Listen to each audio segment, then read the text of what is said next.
अस्सलाम वालेकुम दोस्तों, मैं आज आपके लिए लेके हाज़िर हुई हूँ एक अहकाम खुदाबंदी को पसे पश डालने वालों के लिए एक इंगश बदान रूह फरासा हकीकी कहानी भयानक अंजाम। करमदीन का एक काम नहीं था जो काम जिसने कहा वो कर देता था। शादी ब्याह के नौते, शादी के बुलावे देना हो, शादी पे खाना पकवाना हो, जानवरों को चारा कटवाना हो, खाना लखाना खिलाना हो या कहीं पहुंचाना हो, मौत मैयत की खबर देना हो, हर काम में वो करता था। इससे पहले इसका बाप करता था। यही इसका रोज़ी रोज़गार था। जब कोई काम ना होता तो बड़ों के बेकार इसको करना पड़ती थी। बाल कटवाने से लेके मल मल के नहाने तक के काम इसी को करने पड़ते थे। फुर्सत तो इसके मुकद्दर में थी ही नहीं। वो घर में भी होता तो कोई आ जाता, करमू वे क्या घर में मौजा कर रहा है, जल्दी चल, चौधरी साहब बुला रहे हैं। और वो इसके साथ चल पड़ता। चौधरी इसको देखकर नाक सुकोड़ता और कहता, अरे घरवाली के पास पड़ा रहता है, कुछ काम की फिक्र भी है, चर्बी चढ़ गई है, शायद दाने बंदे को कर दे तो पता लग जाएगा। करमदीन गर्दन झुकाए खड़ा रहता। ज़बान तो खोल ही नहीं सकता था। वो ज़बान क्या खोलता, ज़बान तो इसके बाप ने नहीं खोली, दादा ने नहीं खोली, फिर इसकी जुर्रत किस तरह हो सकती थी। वो ज़बान बंदी भी इसी के हुनर का एक हिस्सा थी। अगर वो ज़बान पे काबू ना करता तो इसके सर पे चौधरी का भारी जूता पड़ जाता, इसके घर का चूल्हा ठंडा पड़ जाता। वो तो ख़ानदानी ग़ुलाम था। चौधरी कहता, ओए क्या मुंह में बाजरा भरा हुआ है कि बोलता नहीं, हुक्म करो सरकार। वो बड़ी मुश्किल से कह पाता। ओए तेरे घरवाली दिन भर क्या करती है घर में? चौधरी बोला, पता नहीं जी। वो बड़ी आजिज़ी से बोला, इसको कह दे चौधराइन के पास आ जाया करे, हवेली में बहुत काम है। चौधरी बोला, ठीक है जी, कह दूंगा। करमदीन बोला, ओ तू सुन, जोड़ी का एक बैल बीमार हो गया है, इसको गुजरने वाला ले जा डॉक्टर के पास। ध्यान से दिन भर रोटियां तोड़ता रहता है, काम भी कर लिया कर और शाम को मुझे आके बता। अब चल जा। करमू की गर्दन झुका कर हवेली से बाहर आ गया। बाहर आते ही मुंशी मिल गया। बोला, ओए करमू कहाँ मर गया था? सरकार ने याद किया था, उनके पास से ही आ रहा हूँ। वो बोला, आ मेरे साथ, मैं बैल तेरे हवाले कर दूँ, ज़रा होशियारी से लेके जाना, बड़ी महंगी जोड़ी है, और शाम तक आ जाना, रिपोर्ट देना। करमू के ज़िम्मे हर किस्म के काम थे। उसकी ज़बान पे किसी काम के लिए इनकार नहीं था। वो कमी था, इसको तो काम करना था। इसको तो यही बताना गया था कि करके दिखाया गया था। रात के 10-11 का वक्त था। किसी ने करमू को आवाज़ दी। करमू दरवाज़ा खोल कर पूछा, कौन है भाई? मैं हूँ शक्कू चाचा, जल्दी चल, सरकार ने याद किया है। इस अंधेरी रात में क्या काम पड़ गया चाचा? करमू बोला, मैं क्या जानूँ, हवेली में जलत फिरत नज़र आ रही है।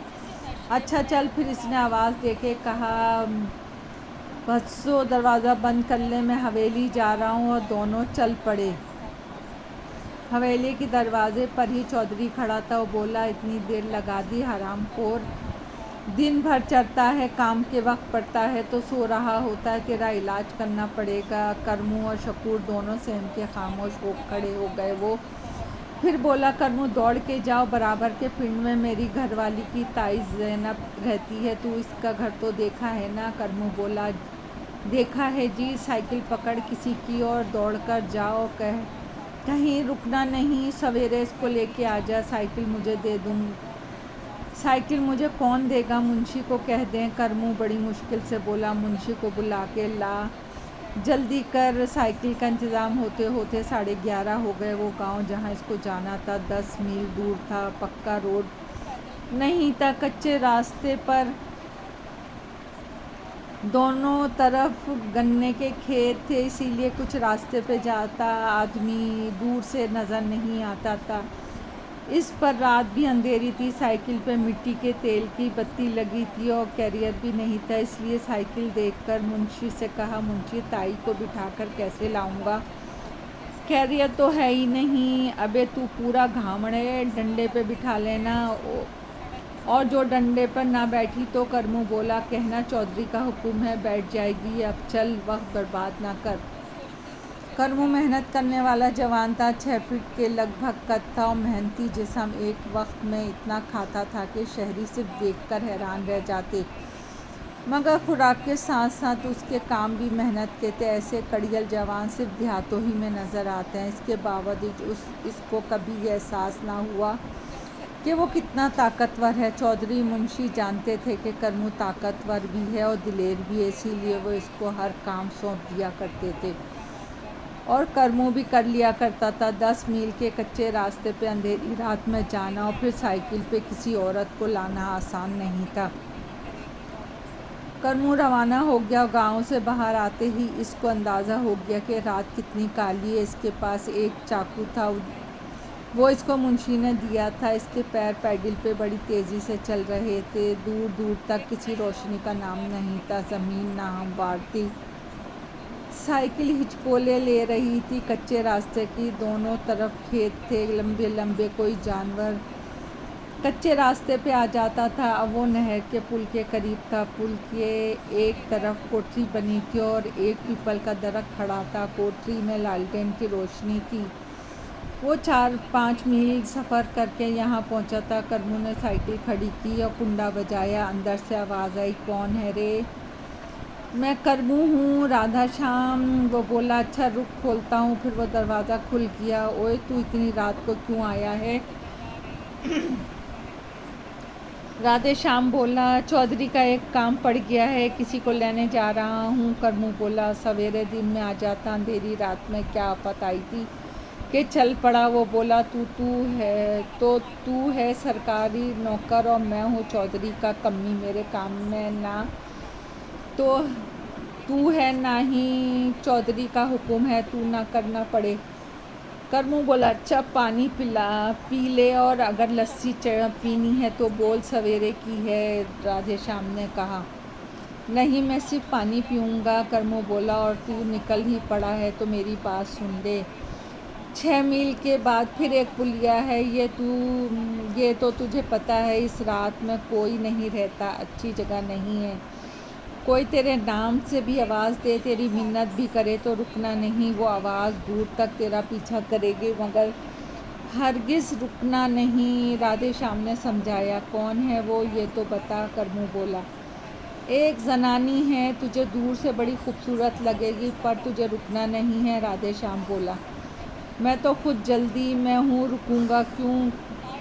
करमू बोला,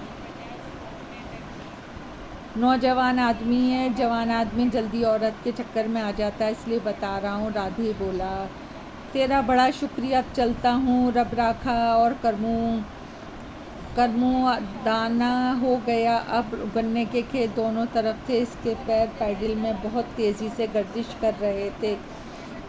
खून की ज़रूर थी, मगर इसका बदन पसीने से तरता। हैंडल पे लगी बत्ती जल रही थी। इसकी बहुत मामूली सी रोशनी ज़मीन तक आ रही थी। इस गुप अंधेरी रात में इतनी रोशनी भी बहुत थी। गन्ने के खेत ख़त्म हो गया। वो दोनों तरफ जाते हुए खेत थे। इसके सामने नहर का दूसरा पुल था। ज़रा सी चढ़ाई थी और फिर पुल से उतरने में उतर आई थी। इसने अपनी रफ्तार पहले ही बढ़ा ली थी ताकि आसानी से चढ़ाई चढ़ जाए। वो तेज़ी से पुलिया पे चढ़ गया। अब दूसरी तरफ उतराई थी, ढलान थी। इसने पैडल रोक दिए, मगर साइकिल की रफ्तार और बढ़ गई। उतराई ख़त्म होते ही इसके कानों में एक जनानी आवाज़ आई, करमू आ गया, तू बहुत इंतज़ार कर लिया है तूने। करमू आवाज़ सुन के चौंक पड़ा और राधे श्याम के अल्फाज इसके कानों में आए, रुकना नहीं है। करमू ने पैडल पे ज़ोर बढ़ा दिया। अरे ठहर तो, मेरी बात तो सुन ले। देख, तेरे लिए मैंने असली घी के परौंठे बनाए हैं, वो खाता जा। आवाज़ फिर इसके करीब आई, मगर इसके जहन में राधे श्याम के अल्फाज गर्दिश कर रहे थे और वो तेज़ हो गया। आवाज़ आती रही, मगर इसके सामने कोई नहीं आया। इसने जनानी आवाज़ में सुनी, मगर किसी जनानी को देखा नहीं। और फिर आहिस्ते आहिस्ते आवाज़ें दूर होती गईं। करमू का पूरा बदन गीला था, पसीना इसके अंग अंग से निकल रहा था। रास्ता अब भी सुनसान था और करमू की रफ्तार भी फर्क नहीं आया था। फिर गांव के आसार नज़र आने लगे, किसान भी खेतों की तरफ जाते हुए नज़र आए। अब इसको हौसला हो गया, इसने रफ्तार कम कर दी और गांव में दाखिल हो गया। गांव की गलियों से गुजरता हुआ वो एक मकान के दरवाजे पे खड़ा हो गया। साइकिल एक तरफ खड़ी करके इसने दरवाजे पे दस्तक दी। अंदर से किसी औरत की आवाज़ आई, कौन है? करमू ने कहा, मैं हूँ करमू, चौधरी रहमत के पास से आया हूँ। हाय रब्बा की गल है, इतने सवेरे? अंदर से आवाज़ आई और दरवाज़ा खुल गया। औरत ने कहा, अंदर आ जा, इतने सवेरे कैसे आया? औरत जवान थी, ज़्यादा से ज़्यादा इसकी उम्र 30 साल होगी। करमू तो समझा था कि ताई है तो कोई बुढ़िया होगी, मगर वो दूर के रिश्ते की ताई लगती थी और दाई का काम भी करती थी। मुझे तो पता नहीं जी कि चौधरी को क्या ज़रूरत है, आपकी पड़ गई, मैं तो आपको लेने आया हूँ। बोला, इसकी घरवाली कैसी है? औरत बोली, मुझे क्या पता। करमू ने कहा, अच्छा तो बैठ, रोटी खा ले, लस्सी पी। फिर घरवाला खेत पर गया है, आता ही होगा। वो आ जाए तो फिर गल होगी। और वो करमू को बिठा कर चली गई। कुछ ही देर में एक बूढ़ा आदमी अंदर आ गया और आते ही बोला, कौन है भाई, क्यों बैठा है? मैं करमू हूँ, चौधरी रहमत के पास से आया हूँ, करमू ने कहा। चौधरी रहमत का नाम सुन के वो ठंडा पड़ गया। बोला, चंगा भाई, की हाल है चौधरी के? ठीक है, करमू ने कहा। ठीक तो होना ही है, बड़े आदमी हैं। वो बोला। करमू ने पूछा, तुम कौन हो? तुमने बताया नहीं। मैं घरवाला हूँ रज्जो का। और कौन? वो बोला।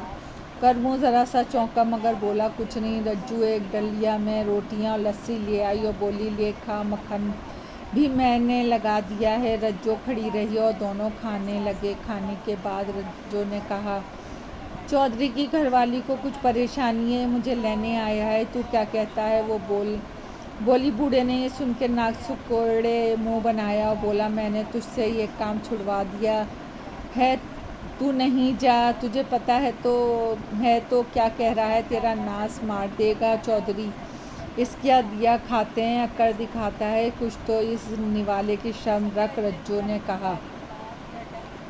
बूढ़ा नर्म पड़ गया। बोला, तू जाएगी तो आने का पता नहीं होगा कि कब आएगी। मैं अकेला क्या करूँगा? मैं अपनी मर्ज़ी से नहीं जा रही और ना ही मर्ज़ी से आ सकती हूँ, तुझे बर्दाश्त करना होगा। रज्जो ने कहा, ठीक है, तू जा, मैं चौधरी की बात मोड़ तो नहीं सकता।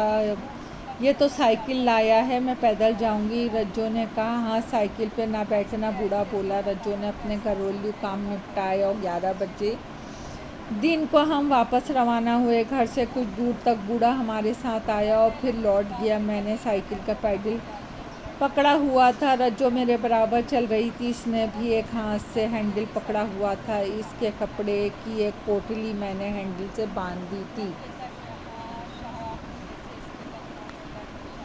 दूसरी इसने हाथ में लटकाई हुई थी। गांव की पगडंडी ख़त्म हो गई थी, कच्चा रास्ता आ गया, धूप में भी तेज़ी आ गई। रज्जो का रंग साफ था, इसलिए धूप में वो और सुर्ख पड़ गई। मैंने इसको साइकिल पर बैठने का नहीं कहा, क्योंकि वो पहले ही इनकार कर चुकी थी। मैंने इसका चेहरा देख के कहा, थक जाए तो बताना। वह हंस के बोली, थक तो मैं अभी गई हूँ, तो फिर रुक जाते हैं, ज़रा आराम करके फिर आगे चलेंगे। मैंने कहा, हाँ, ये ठीक है, भूख भी लग रही है, खाने को ले आई हूँ, आम का अचार, आलू वाले पराठे, तुझे अच्छे लगेंगे। रज्जो बोली। एक दरख्त के साए में मैंने साइकिल खड़ी की। रज्जो ने गठरी खोलकर एक चादर निकाली और इसकी ज़मीन पर डाल दी और बोली, ले, अब तू भी बैठ जा, रोटी देती हूँ। अचार के साथ पराठे बहुत अच्छे लग रहे थे। 4 मोटे मोटे पराठे वो दोनों खा गए। खाने के बाद रज्जो ने कहा, तू कब से चौधरी के पास है? वो इसका ये सवाल सुन के हंस पड़ा। तो फिर वो बोली, इसमें हंसने वाली क्या बात है, बताना। मेरा बाप चौधरी के पास था, इससे पहले इसका बाप भी था। मैं अपने बाप की जगह पर हूँ। कम्मी लोग तो ख़ानदानी खिदमत गुजार होते हैं, मेरे बाद मेरी औलाद यही करेगी जो मैं करता हूँ। मैंने जवाब दिया, मैंने तुझे नहीं देखा इसलिए पूछा। रज्जो बोली, तू ये बता, इसकी घरवाली की ताई है? मैंने पूछा, नहीं, मैं इसकी घरवाली की कुछ नहीं। इसके घरवाली जिस पिंड की है, इसी पिंड की मैं हूँ। चौधरी की इस पिंड में ज़मींदारी है, वो वहाँ पे आता जाता था इसकी खिदमत में। और वो दोनों में क्या करती थी, जो इसकी घरवाली है उसका नाम कोमल है, बड़ी चालाक औरत है और साथ ही खूबसूरत भी है। इसने चौधरी पे ऐसा चक्कर चलाया कि चौधरी इसका दीवाना हो गया, मगर वो कोमल से ब्याह नहीं कर सकता था। इसने हम दोनों को पिंड में रखा हुआ था, खूब खर्च दे रहा करता था, मेरा तो कोई आगे पीछे नहीं था। कोमल के बाप को इसने दबा रखा था, मगर कोमल के जहन में तो हवेली समा गई थी। चौधरी को आखिर इसने मजबूर कर दिया कि वो अपनी बीवी को तलाक दे दे और कोमल से शादी कर ले, और कोमल ने आखिर अपनी मंजिल पा ली और वो हवेली चली गई। मैं पिंड में अकेली रह गई, मगर मेरा खर्च चौधरी देता रहा। उसने इस मामले में कभी कंजूसी नहीं कि मैंने जो मांगा उसने दिया। वो हफ्ता 15 दिन में मेरे पास आता, मैं इसकी खिदमत बीवी की तरह करती। कोमल को पता था कि चौधरी मेरे पास आता है।